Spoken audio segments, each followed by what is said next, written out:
नमस्कार साथियों, आप सभी का हमारे YouTube चैनल पर स्वागत है।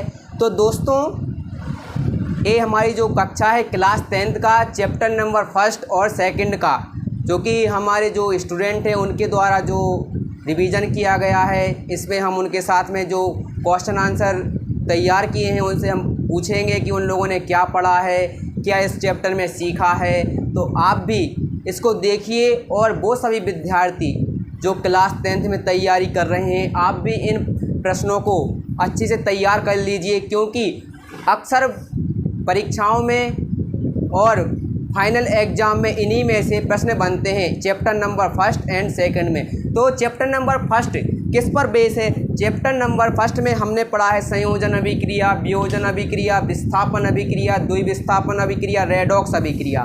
तो सबसे पहले मैं बुलाना चाहता हूँ संयोजन अभिक्रिया किसे कहते हैं, इसको बताएंगे पंकज। कम हियर, बताओ बेटा क्या है? Come here. दोस्तों, ये है पंकज साहू, ये आपको बताएंगे कि क्या है संयोजन अभिक्रिया, इसका एग्जाम्पल कर भी ये बताएंगे। तो पंकज बताओ क्या है संयोजन अभिक्रिया, इसका एग्जाम्पल करके भी आपको बताना है कि जो बच्चे बाहर से यदि ऑनलाइन भी पढ़ रहे हैं तो उन्हें भी समझ में आए। बताओ क्या है? हाँ करो, पहले बता दीजिए क्या है संयोजन अभिक्रिया। ऐसी रासायनिक अभिक्रिया जिसमें अभिक्रिया के प्रारंभ में तथा अभिक्रिया के अंत में तत्वों की संख्या समान होती है, इसे हम ऐसी रासायनिक अभिक्रिया दो या दो से अधिक पदार्थ संयोग करके एकल उत्पाद बनाते हैं, इसे हम संयोजन अभिक्रिया कहते हैं। दो या दो से अधिक पदार्थ संयोग करके एकल उत्पाद बनाते हैं, ऐसी अभिक्रिया को हम क्या कहते हैं? संयोजन अभिक्रिया कहते हैं। एग्जाम्पल क्या है लिखना?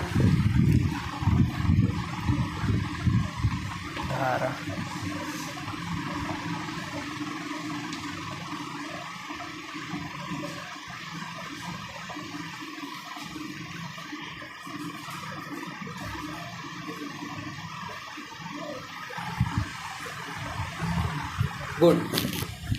थोड़ा नर्वस हो गया है, बंदा होशियार है, लेकिन क्या है जब कोई भी कैमरे के सामने आता है तो उसके जो पसीने हैं वो छूट जाते हैं। तो लड़की में टैलेंट है, लेकिन टैलेंट को पहचानना बहुत बड़ी आर्ट है। तो हमने सबसे पहले आपको बताया बेटा संयोजन अभिक्रिया क्या कहलाती है। संयोजन अभिक्रिया तो बेटा संयोजन मतलब जुड़ना। जिस तरीके से जूते की जोड़ी होती है, जोड़ी में जूते होते हैं, जिस तरीके से कपल होता है, कपल आप जानते ही होंगे, कपल मेल फीमेल वर वधू, तो उसी तरीके से संयोजन मतलब क्या? दो व्यक्ति क्या कर रहे हैं? जोड़ रहे हैं। तो ऐसी रासायनिक अभिक्रिया जिसमें दो या दो से अधिक पदार्थ क्या करके बेटा? संयोग करके, दो या दो से अधिक पदार्थ संयोग करके एकल उत्पाद बनाते हैं, इस अभिक्रिया को हम संयोजन अभिक्रिया कहते हैं। C+O2 = CO2। यहाँ पर कार्बन और ऑक्सीजन दोनों ने सहयोग किया और दोनों ने CO2 का निर्माण किया। ये थी बेटा संयोजन अभिक्रिया, दैट इज कॉल्ड संयोजन अभिक्रिया। अब हमारा जो दूसरा प्रश्न है वो है वियोजन अभिक्रिया। जैसे राम श्याम हार जीत, वैसे ही संयोजन मतलब जुड़ना। अब वियोजन होगा मतलब जो वर वधू की शादी हुई थी अब उनका बेटा तलाक होगा। तो अब इस वियोजन अभिक्रिया करेंगे हमारे साथ में दुर्गेश। दोस्तों ये है दुर्गेश, तो ये हमें बताएंगे क्या है वियोजन अभिक्रिया। बेटा बताओ दुर्गेश, उदाहरण सहित बताना है आपको क्या है वियोजन अभिक्रिया। बताओ। जब एकल पदार्थ वियोजित होकर दो या दो से अधिक उत्पाद बनाता है, इस अभिक्रिया को हम वियोजन अभिक्रिया कहते हैं। बेटा इसका एग्जाम्पल करके बताओ।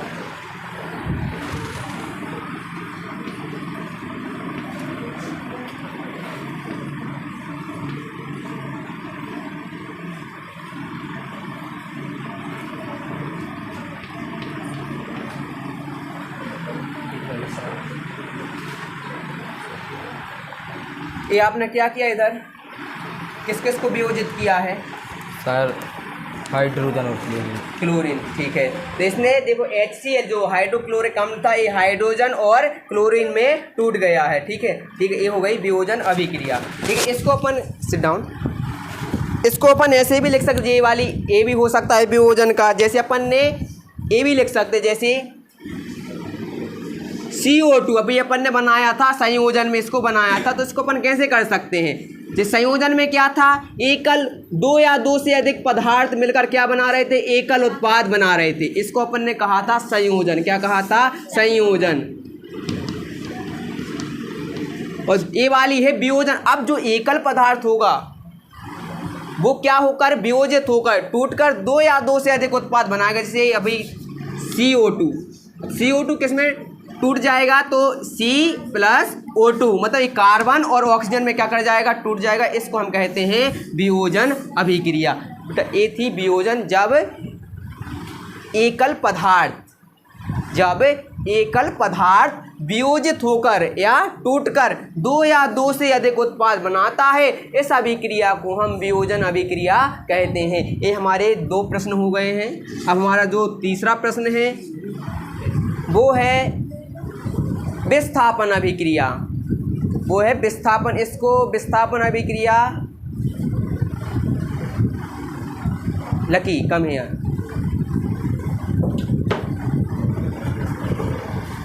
दिस इज लक्की दीक्षित, बड़ी टैलेंटेड लड़की है और ये आपको बताएगी कि विस्थापन अभिक्रिया किस तरीके से करते हैं। लकी पहले ये बताओ विस्थापन अभिक्रिया है क्या। जब एक तत्व दूसरे तत्व को यौगिक से विस्थापित कर देता है तो उसे हम विस्थापन अभिक्रिया कहते हैं। एग्जाम्पल करके बताओ इसका, इसको क्लीन कर दूं।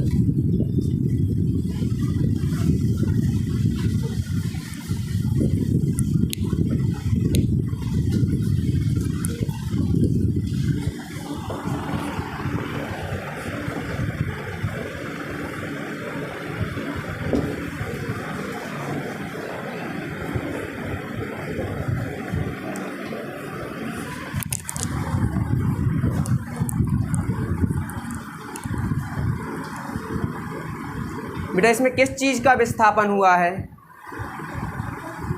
हाँ इसमें समझाओ थोड़ी, क्या है विस्थापन अभिक्रिया, तुमने लिख तो दी है, बताओ इसमें कौन सी चीज़ विस्थापित हुई है, कौन सा तत्व का विस्थापन हुआ है, बताओ अभी बताओ, बंद हो गया अब बताओ, हाँ बताओ।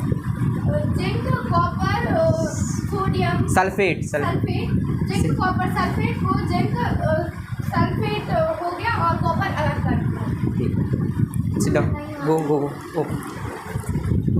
बेटा। तो बच्ची का कहने का मतलब ये था कि जब जिंक की क्रिया हमने कॉपर सल्फेट के साथ में कराई, CuSO4 के साथ में कराई, तो बेटा क्या हुआ था, देखिए इसका कहने का मतलब ये था, पहली बार में आपसे भी पसीने छूट जाते हैं। तो देखिए जिंक की क्रिया कॉपर सल्फेट के साथ में अपन ने कराई, तो क्या हुआ बेटा, ये जिंक, ये समझिए ये कॉपर Cu ये अलग है और ये SO4 ये अलग है, मतलब ये दोनों दोस्त हैं, ये दोस्त ए हो गया, ये दोस्त बी हो गया, एक बेचारा सी हो है, 3 दोस्त हैं। पहले बेटा क्या हुआ, ये दोनों पक्के दोस्त थे, कॉपर और SO4 ये क्या थे, बिल्कुल पक्के दोस्त थे। लेकिन एक तीसरे तत्व की या तीसरे व्यक्ति की एंट्री होती है जिसका नाम है जिंक।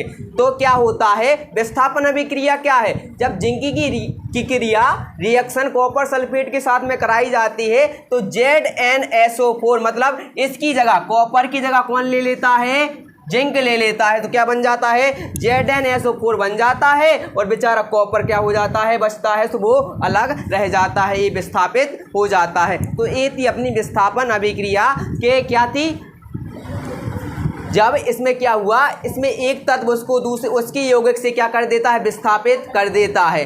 क्या है विस्थापन अभिक्रिया, जब एक तत्व उसको, जब एक तत्व दूसरे तत्व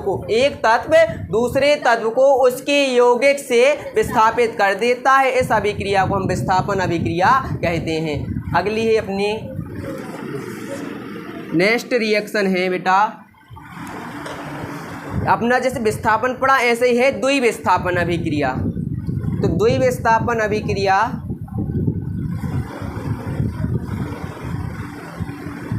ओम कम हियर,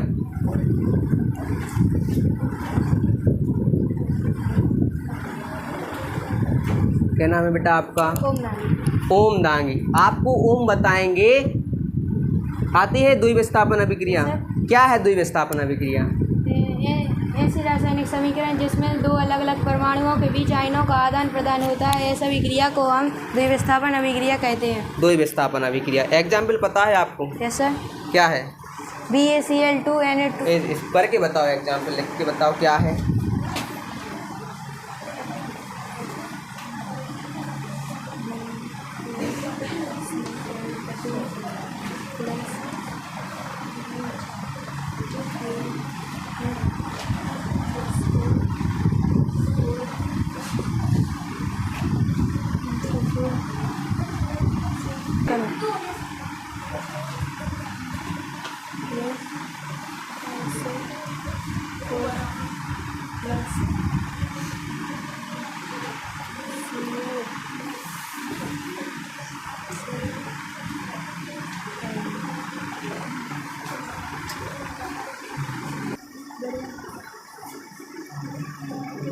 ठीक है ओम, गुड।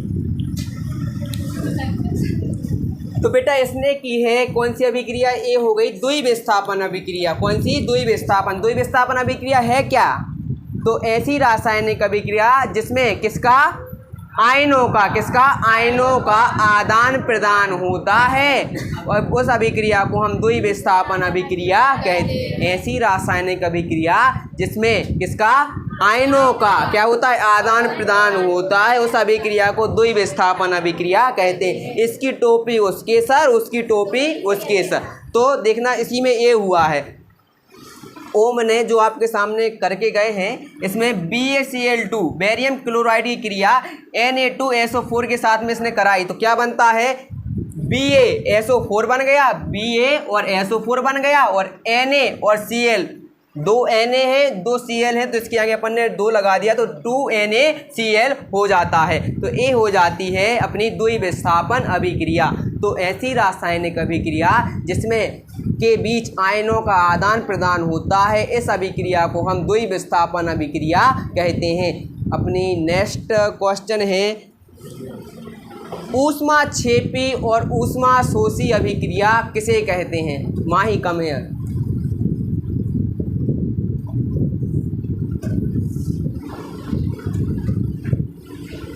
बताओ बेटा क्या है ऊष्माक्षेपी अभिक्रिया? ऐसी रासायनिक अभिक्रिया जिसमें ऊष्मा का उत्सर्जन होता है उसे ऊष्माक्षेपी अभिक्रिया कहते हैं। और ऊष्माशोषी? ऐसी रासायनिक अभिक्रिया जिसमें ऊष्मा का अवशोषण होता है उसे ऊष्माशोषी अभिक्रिया कहते हैं। यह दोनों ऊष्माक्षेपी अभिक्रिया दोनों दिशा में संपन्न होती है। ऊष्माशोषी अभिक्रिया केवल एक दिशा में संपन्न होती है। ऊष्माक्षेपी अभिक्रिया में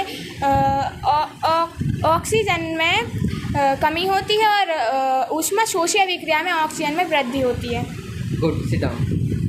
तो बेटा आपको आएंगे ऊष्माक्षेपी और ऊष्माशोषी अभिक्रिया में आपको अंतर लिखने के लिए आ सकते हैं। आपको एटलीस्ट 2 से 3 इसके जो डिफरेंस है अंतर वो पता होने चाहिए। ऊष्माक्षेपी मतलब उसमें से ऊर्जा क्या करेगी? निकलेगी। ऊष्माशोषी मतलब ऊष्मा क्या की जाएगी? अवशोषित की जाएगी। तो डेफिनेशन क्या बन जाएगी ऊष्माक्षेपी की? ऐसी रासायनिक अभिक्रिया जिसमें ऊष्मा का क्या होता है बेटा?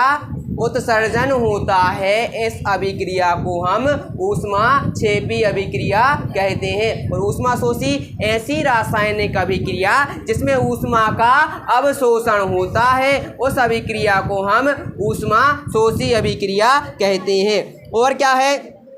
जो अपनी ऊष्माक्षेपी अभिक्रिया है एक कौन सी दिशा में संपन्न होती है? दोनों दिशाओं में कि एक दिशा में? तो यह जो ऊष्माक्षेपी अभिक्रिया है यह दोनों दिशाओं में संपन्न होती है, लेकिन ऊष्माशोषी अभिक्रिया केवल एक ही दिशा में संपन्न होती है। इस अभिक्रिया में जो ऊष्माक्षेपी अभी देखो ऊष्मा क्या कर रही है? निकल रही है। तो ऊष्मा में क्या होगी? कमी होगी। तो ऊष्माक्षेपी अभिक्रिया में ऊष्मा में कमी होती है। और ऊष्माशोषी में ऊष्मा को क्या, जब आप खाना खा लोगे तो आपका पेट भर जाएगा। तो ऐसी जब किसी ने ऊष्मा को अवशोषित कर लिया तो उसकी ऊष्मा में क्या हो जाती है, वृद्धि हो जाती है। तो एक बार और आप रिपीट करना। तो ऊष्माक्षेपी ऐसी रासायनिक अभिक्रिया जिसमें ऊष्मा का क्या होता है बेटा, उत्सर्जन होता है। उत्सर्जन मतलब निकलती है।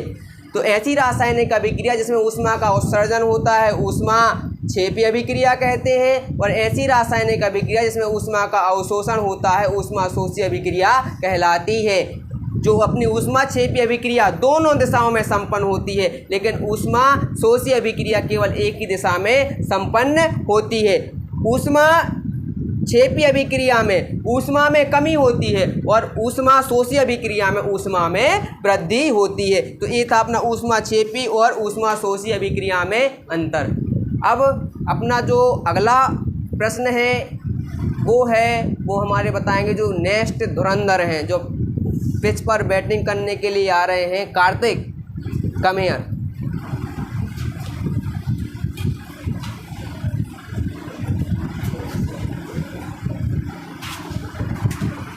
बड़ा ही टैलेंटेड बंदा है। कार्तिक बताओ, यदि हम सोडियम जो धातु होती है यदि हम उसको हवा में खुला छोड़ दें तो क्या होगा? सोडियम एक ऐसी धातु है जिसे अगर हम वायु में खुला छोड़ दें तो यह आग पकड़ लेती है। यह धीरे वायु में खुला छोड़ दें तो यह आग पकड़ लेती है। आग से बचाने के लिए इसे हम किसमें रखें? केरोसिन के तेल में डुबाए रखते हैं। यदि ना रखें तो डुबा कर ना रखें तो क्या होगा? आग पकड़ लेगी। आग पकड़ लेती है। Very good good good.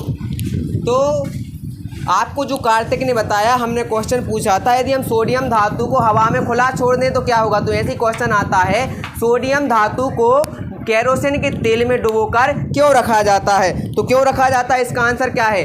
Sodium एक अत्यधिक क्रियाशील धातु है। सोडियम कैसी है? अत्यधिक क्रियाशील धातु है।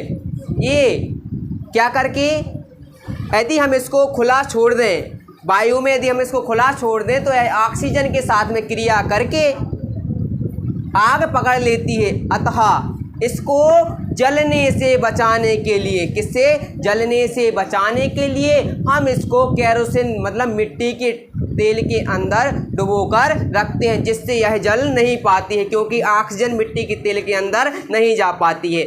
कैसी धातु है? एक क्रियाशील धातु। जैसे कोई व्यक्ति को बहुत जल्दी क्या आता है? गुस्सा आता है।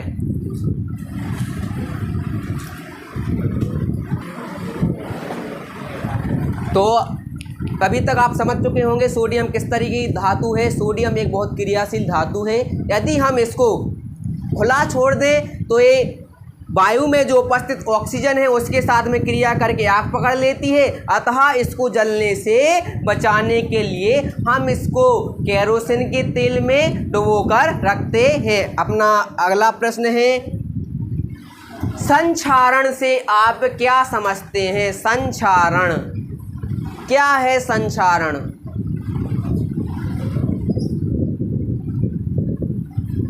संक्षारण इसी का कम है यार।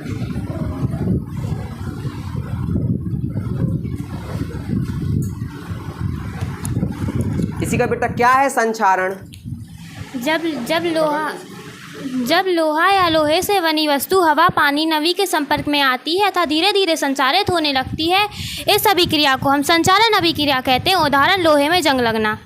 अब यदि कोई धातु संचारित हो रही है तो हम उसको कैसे बचा सकते हैं कि वो उसमें जंग ना लग पाए? इसके लिए हम क्या कर सकते हैं? लोहे पर पेंट कर संचारित होने से उस वस्तु को बचाया जा सकता है। लोहे पर जस्ते की परत चढ़ाकर उसे बचाया जा सकता है और लोहे पर ग्रीस और ऑयल लगाकर उसे बचाया जा सकता है। Very good, sit down. तो बेटा क्या है संक्षारण? आपको इसी का ने बताया, जब लोहा या लोहे से बनी वस्तुएं हवा, नमी, पानी आदि की इकाई में आती हैं, संपर्क में आती हैं, तो ये धीरे धीरे क्या होने लगती हैं? संचारित होने लगती हैं। मतलब उन पर क्या लगने लगती है? जंग लगने लगती है। इस पूरे घटनाक्रम को, पूरी प्रक्रिया को हम संक्षारण कहते हैं। और हम किसी धातु को संचारित होने से कैसे बचा सकते हैं? उस पर बेटा पेंट करके, क्या करके, पेंट करके, उस पर क्या करके एक धातु पर दूसरे धातु की परत चढ़ाकर भी उसको क्या संचारित होने से बचा सकते हैं। और उस पर ग्रीस या ऑयल तेल लगा, अपने घर में जो अपन गेट वगैरह होते हैं तो लोहे वगैरह के इस पर अपन वार्निश पोत देते हैं, वार्निश कर देते हैं। क्यों करते हैं? क्योंकि वो खराब ना हो पाए, जंग ना लग पाए, इसलिए करते हैं, क्योंकि उनका संक्षारण ना हो पाए। तो ये थे संक्षारण और संक्षारण से बचाव के उपाय। अपना अगला प्रश्न है, अपचयन और उपचयन अभिक्रिया से आप क्या समझते हैं? अपचयन और उपचयन, क्या कौन सी बला है अपचयन और उपचयन? माही कम यार,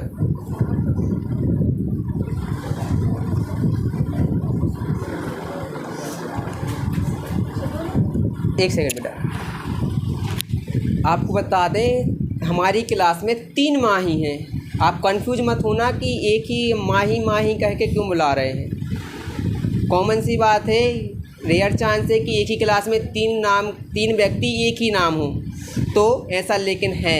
तो माही बताओ बेटा क्या है उस अपचयन और उपचयन अभिक्रिया?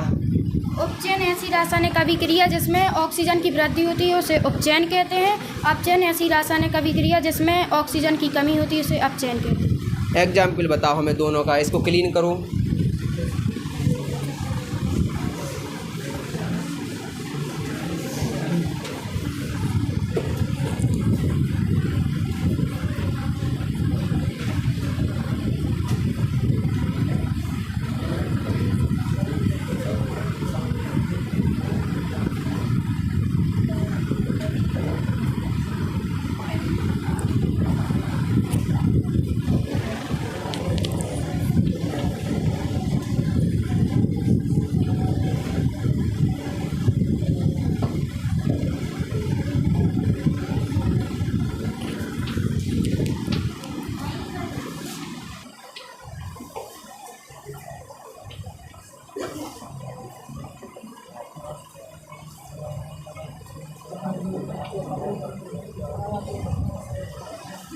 ठीक, सिट डाउन। तो ये जो एग्जाम्पल लिखे हैं माही ने, ये आपको उपचयन और अपचयन, तो बेटा ऐसी रासायनिक अभिक्रिया जिसमें ऑक्सीजन की क्या होती है, वृद्धि होती है, या ऑक्सीजन क्या करती है, जुड़ती है। देखना यहाँ पर कार्बन के साथ में ऑक्सीजन जुड़ी तो क्या बना, कार्बन डाइऑक्साइड CO2 बन गया, मतलब ऑक्सीजन क्या कर गई, जुड़ गई। और यहाँ देखिए ये है अपचयन का, उपचयन मतलब जुड़ रही। जैसे अपन जब खाना खाते हैं तो अपन क्या पच गया, तो उसको हमने क्या कहा, उपचयन। और अपचयन मतलब भूख लगी है, तो जब इसमें से क्या हो रहा है, अलग अलग हो रहा है। तो जब क्या उपचयन अभिक्रिया क्या है, ऐसी रासायनिक अभिक्रिया जिसमें ऑक्सीजन की वृद्धि होती है उसे हम उपचयन अभिक्रिया कहते हैं। और ऐसी रासायनिक अभिक्रिया जिसमें ऑक्सीजन की कमी होती है, इसमें देखना ऑक्सीजन अलग हो गया, उसको हम अपचयन अभिक्रिया कहते हैं। अपना नेक्स्ट प्रश्न है रेडॉक्स अभिक्रिया। रेडॉक्स अभिक्रिया क्या है? रेडॉक्स अभिक्रिया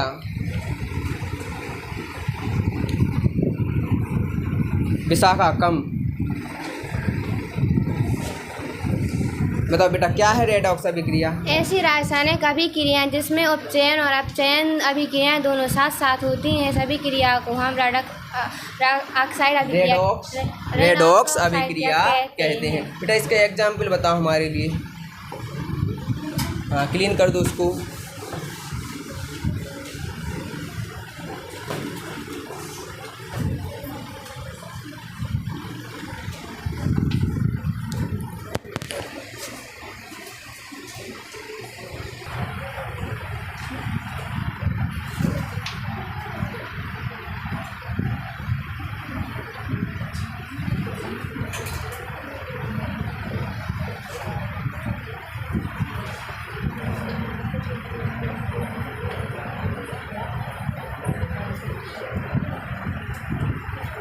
बेटा क्या है इसमें, किसका ऑप्शन हुआ है, किसका ऑप्शन हमें समझाओ तो, समझ में नहीं आ रहा, बताओ।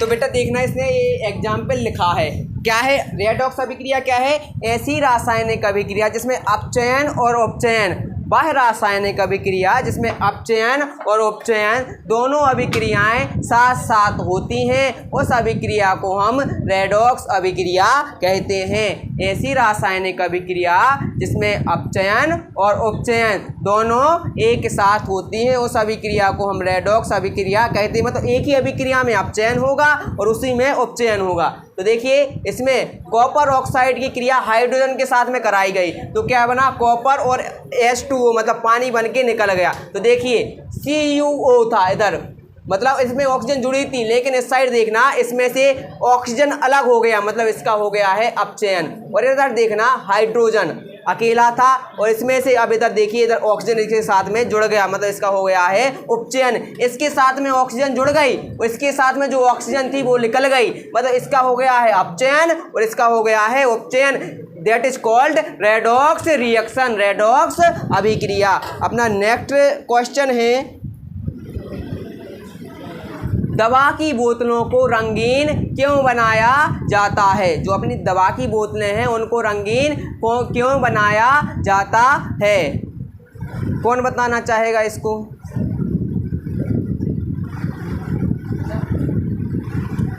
कम लकी बताओ बेटा, क्यों बनाया जाता दवा की बोतलों को रंगीन? दवा की बोतलें अधिकांश रंगीन बनाई जाती हैं। यदि हम इसे पारदर्शी बना देते हैं तो यह तो सूर्य का प्रकाश बोतल के अंदर दवा के अणुओं के साथ क्रिया करके इसे जहरीला बना देता है, अतः इसलिए हम इसे दवा की बोतलों को रंगीन बनाई जाती हैं। बहुत बढ़िया, गुड, सिट डाउन। तो बेटा दवा की बोतलों को इसलिए रंगीन बनाया जाता है क्योंकि जो दवा अंदर है यदि हम इसको पारदर्शी बना देंगे तो जो सूर्य का प्रकाश है इसके साथ में क्रिया करके इसके जो अणु हैं उनको विषैला कर देगा, जिससे दवा क्या हो जाती है, खराब हो जाती है। इसलिए उस दवा को खराब ना हो पाए इसलिए उसकी बोतल को क्या बना देते हैं, हम रंगीन बना देते हैं और जो सूर्य की किरणें हैं उसके अंदर तक नहीं पहुंच पाते हैं, इसलिए दवा की बोतलों को रंगीन बनाया जाता है। अगला अपना प्रश्न है, विकृत गंधिता से आप क्या समझते हैं? विकृत गंधिता, माही कम है। विकृत गंधिता क्या है बेटा? विकृत गंधिता जब तेल या तेल से बनी वस्तु हवा या पानी के संपर्क में आती है तो वह खराब हो जाती है, खाने योग्य नहीं रहती है। इसी को ही हम विकृत गंधिता कहते हैं। ठीक है, सीता। तो जो माही ने बताया अभी आपको कि विकृत गंधिता क्या है, जब जो खाने वाली वस्तुएं हैं क्या होता है, जब खाने वाली वस्तुएं किसके संपर्क में आती हैं, जो तेल या तेल से बनी पदार्थ की वस्तुएं क्या होती हैं, जब हवा नमी आदि के संपर्क में आती हैं तो ये विकृत हो जाती हैं, इनमें क्या हो जाता है विकृत, और इनमें ये खराब होने लगती हैं और लंबे समय तक रखे रहने से इनका स्वाद बदल जाता है। इसको हम कहते हैं विकृत गंधिता। क्या कहते हैं? विकृत गंधिता। बताओ इरिया, विकृत गंधिता से बचाने के क्या उपाय हैं, हम कैसे बचा सकते हैं? चिप्स के पैकेट में नाइट्रोजन गैस भर सकते हैं। ठीक है, एक हाँ, और पूरे सभी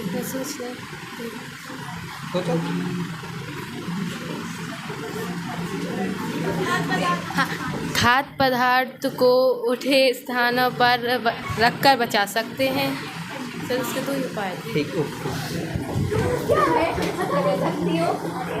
तो बेटा विकृत गंधिता से अपन कैसे बचा सकते हैं? जो वस्तुएं हैं उनको हम ठंडी जगह पर रख सकते हैं, फ्रिज वगैरह में, इसलिए अपन रखते हैं सब्जियों को फ्रिज में रखते हैं। और अपन और क्या कर सकते हैं, जो उसको क्या कर सकते हैं, जो अपने चिप्स वेपर्स आते हैं, चिप्स वगैरह के पैकेट, इनके अंदर नाइट्रोजन गैस भर सकते हैं। नाइट्रोजन गैस क्या होता है, इसको ख़राब होने से बचाता है। जितने भी वेपर्स वगैरह होते हैं इनके अंदर नाइट्रोजन गैस भरी होती है। तो दोस्तों ये था हमारा फर्स्ट चैप्टर। इसकी जितने भी कंप्लीट क्वेश्चन आंसर थे जो परीक्षाओं में पूछे जाते हैं वो हमने आपको बताए हैं। जो हमारे विद्यार्थी हैं कुछ अटके हैं, कुछ से अभी हमने पूछा नहीं है। अभी जो सेकंड चैप्टर आएगा उसमें हम उन सब से पूछेंगे। किसी से गलतियां हुई हैं लेकिन गलतियों को हम नज़रअंदाज करते हैं और हम सीखने पर फोकस करते हैं। अगली बार और अच्छे तरीके से जो स्टूडेंट है मेहनत करेंगे। तब तक के लिए जय हिंद, जय भारत।